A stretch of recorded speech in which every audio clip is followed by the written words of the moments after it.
if you're in a situation where unfortunately you owe more on the property than what it's worth, you're going to be in what's called a short sale situation. This was not very common until 2007, but it's very common at this point. The seller is going to ask the bank to take less than what they're actually owed, and the seller, him or herself, is going to typically walk away with absolutely nothing. The advantage of the short sale is it helps you avoid a foreclosure, which would have a worse impact on your credit and possibly still leave you on the hook to come up with the money that the bank lost. A short sale is kind of the best of a bad situation. The procedures and the requirements for a short sale change so often that we're not going to go into a ton of detail.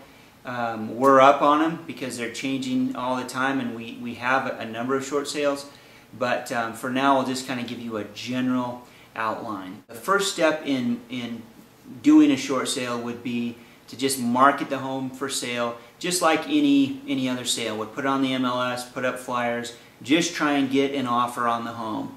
That would be a reasonable offer for the market, kind of regardless of whatever you owe on the property. Once we get an offer in, you would sign it as a seller, but then we would be required to turn that into the bank. And here's where things go quite differently than a traditional sale. You'd be required as a seller to give quite a bit of information to the bank. Tax returns, pay stubs, a letter explaining your financial situation, that's called a hardship letter.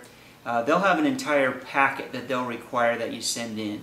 And what they're wanting to do there is just verify the reasons for which they're going to be taking such a loss on this property. Why you're having to sell this. They want to make sure that you really can't come up with the money yourself. Once you've done that, they'll review the information, they'll take a look at the offer, and then they'll do an appraisal.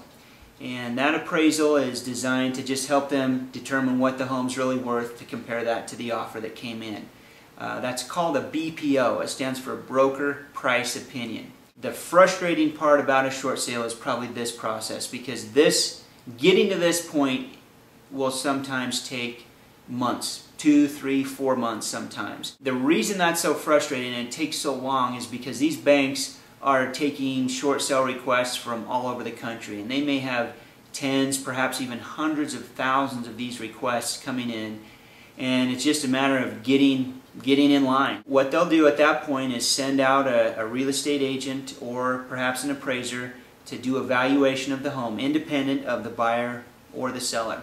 They'll send that back into the bank. The bank will compare that to the offer that we received, and then either accept it, reject it, or counter it, just like a traditional seller would at that point. Our goal is to get to the point that we finally come to an agreement between the buyer and the bank. Typically the seller doesn't really care. The seller's just saying, hey, just get me out of this bad deal that I'm in.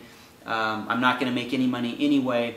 So typically that negotiation is going between the buyer and the bank. We'll finally come to a point that we agree on terms. The bank will then send an authorization letter with a deadline. And that deadline will say we're willing to sell the home for this price. It just has to sell within X amount of time, usually 30 to 45 days.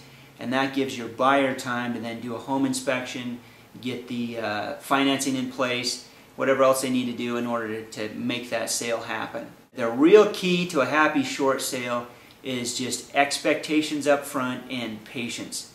We'll call and pester the banks probably every week. We call it following up, but really what we're doing is just bothering them, trying to see where it comes. Good communication and good expectations is probably the key to surviving a short sale.